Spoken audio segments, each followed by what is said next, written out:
Hello दोस्तों, कैसे हो आप सभी। आशा करती हूँ आप सभी स्वस्थ होंगे। मैं आप सभी का अपने चैनल हिंदी क्लासेस में बहुत बहुत स्वागत करती हूँ। तो आज हम करने जा रहे हैं वे स्टेट कॉमन हिंदी 2019 का पेपर। ठीक है, 2019 में हमारी कॉमन हिंदी आई थी स्टेट के अंदर, उसका हम पेपर करने जा रहे हैं। तो पहला क्वेश्चन है हमारा, किस विकल्प में भाववाचक कृत प्रत्यय का प्रयोग नहीं हुआ है। सॉरी, ये तो 31 से स्टार्ट है यहाँ से।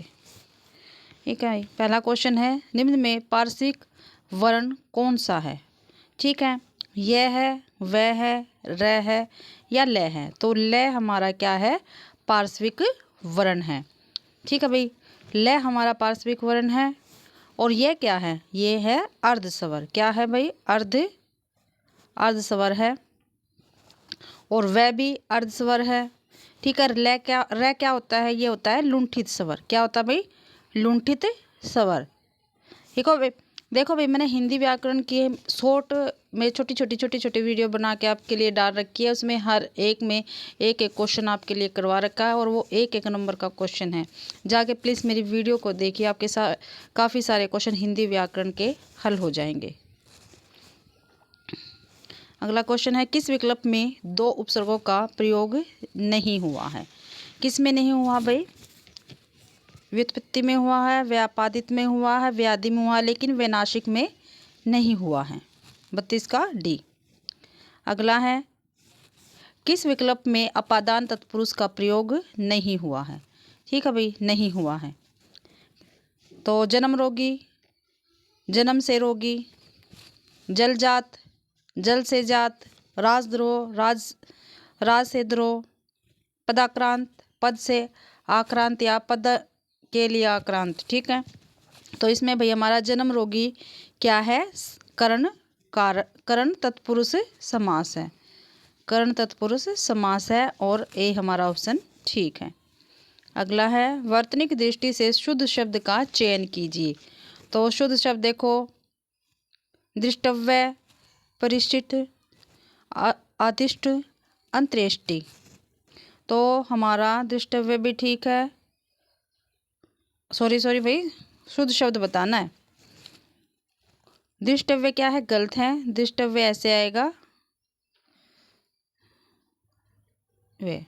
ठीक है, दृष्टव्य, और इसमें ठे की जगह ट आएगा और इसमें भी ठे की जगह ट आएगा, लेकिन अंत्येष्टि क्या है हमारा ठीक है। अगला है, किस विकल्प में वाचकृत प्रत्यय का प्रयोग नहीं हुआ है। भाई जिसमें नहीं हुआ है वो हमें बताना है। तो पड़ोसिया का नहीं हुआ, छिड़काव में हुआ है, भाववाचक का पछतावा में हुआ, गड़गड़ाहट में हुआ, लेकिन पड़ोसिया में नहीं हुआ। पड़ोसिया में नहीं हुआ भाई। अगला है, छंदी विच्छेद एवं शब्द निर्माण की दृष्टि से असंगत, फिर गलत बताना भाई। तो विसव प्लस में एक के, तो यही क्या है हमारा, पहला ही गलत है। ये है भाई वृद्धि संधि। ठीक है, जहाँ भी आपको दो मात्राएं लगी दिख जाए ऐसी, तो वहाँ पे क्या होगा, वृद्धि संधि। लेकिन विसव प्लस में एक के, ये क्या है हमारा, संधि विच्छेद गलत है। यहाँ पे ए आएगा जब यहाँ पे दो मात्राएं होंगी। ठीक है, अधम प्लस में ऋण, अधम ऋण ठीक है। इसमें क्या हमारी गुण स्वर संधि है।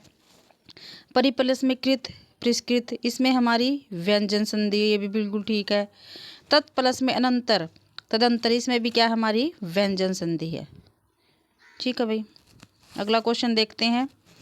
मोनू सबसे घटिया विचारों वाला लड़का है। इस वाक्य में विशेषण की कौन सी अवस्था का प्रयोग हुआ है। ठीक है भाई, विशेषण की अवस्था का पूछ रखा है। आपको पता है विशेषण की 3 अवस्थाएं होती है, मूल अवस्था, उत्तरावस्था और उत्तमावस्था। इसमें ये कोई अवस्था का पार्ट नहीं है, वैसे ही दे रखा है उसने। ठीक है, तो भाई जो ये दे रखा, मोनू सबसे घटिया विचारों वाला लड़का है, ये विशेषण की कौन सी अवस्था में आएगा, मूल अवस्था में आएगा, उत्तरावस्था में आएगा या उत्तमावस्था में आएगा। तो भाई ये उत्तमावस्था में आएगा।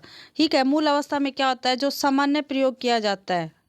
ठीक है, सामान्य प्रयोग, ठीक है, वो होता है बिल्कुल सामान्य। जैसे मूल अवस्था में आएगा मोनू, इसी का ले लेते हैं, मोनू अच्छा लड़का है। ठीक है, मोनू अच्छा लड़का है, ये आ गया हमारा मूल अवस्था का। ठीक है, और जहाँ भी तुलना की जाती है, जैसे मोनू सोनू से अच्छा लड़का है।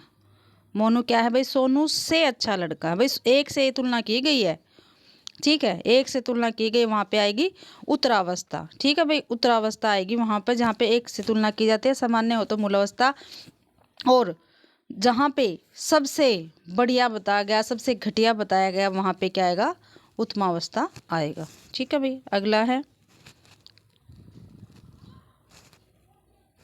जैसे उदाहरण में यही दे रखा था, मोनू सबसे घटिया विचारों वाला लड़का, या मोनू सबसे बढ़िया विचारों वाला लड़का है, या मोनू क्लास में सबसे ज़्यादा इंटेलिजेंट है, यानी सभी से एक की तुलना की जाए, जब आएगी उत्तमावस्था।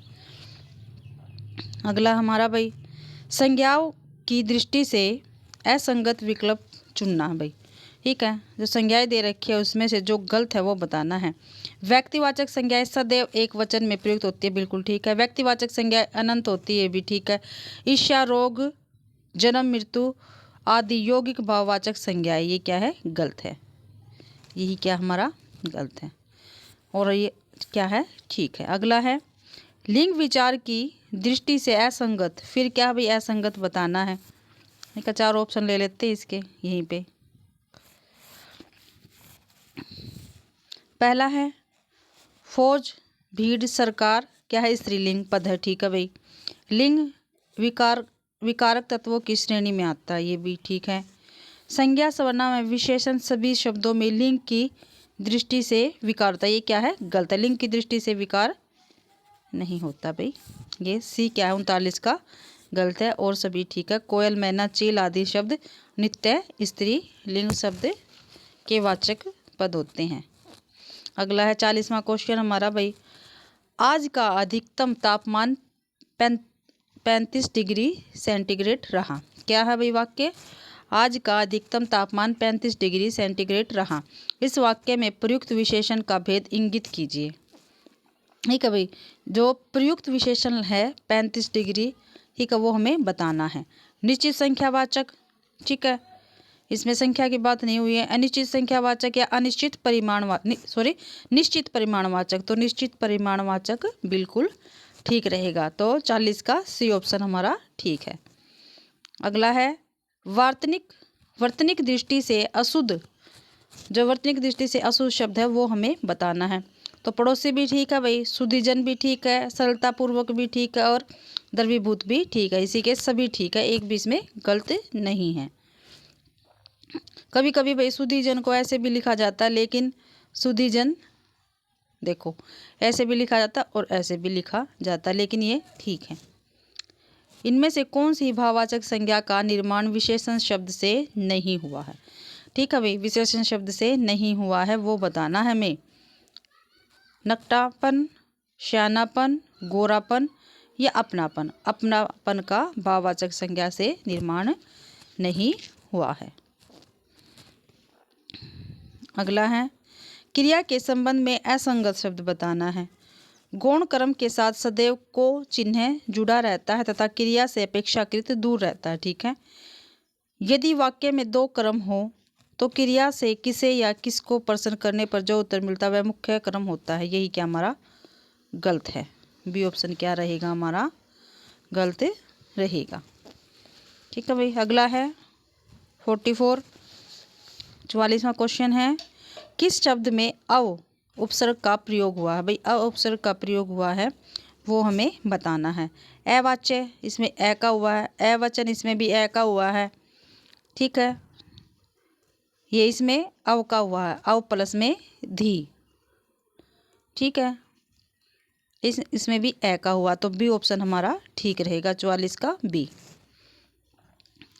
अगला क्वेश्चन है, और इस पेपर का लास्ट क्वेश्चन है भाई, ये हिंदी कॉमन का 2019 का।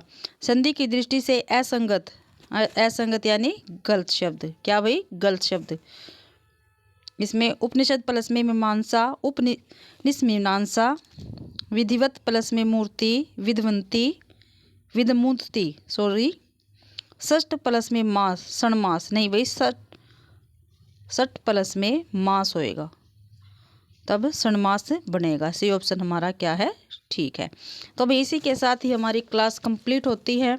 अगर आप सभी को मेरी क्लास पसंद आती है तो प्लीज़ मेरी वीडियो को लाइक कीजिए, मेरी क्लास को ज़्यादा से ज़्यादा शेयर कीजिए, मेरे चैनल को सब्सक्राइब कीजिए और बेल आइकन दबाना ना भूलें, जिससे मेरी क्लास आपको टाइम पर मिल जाए।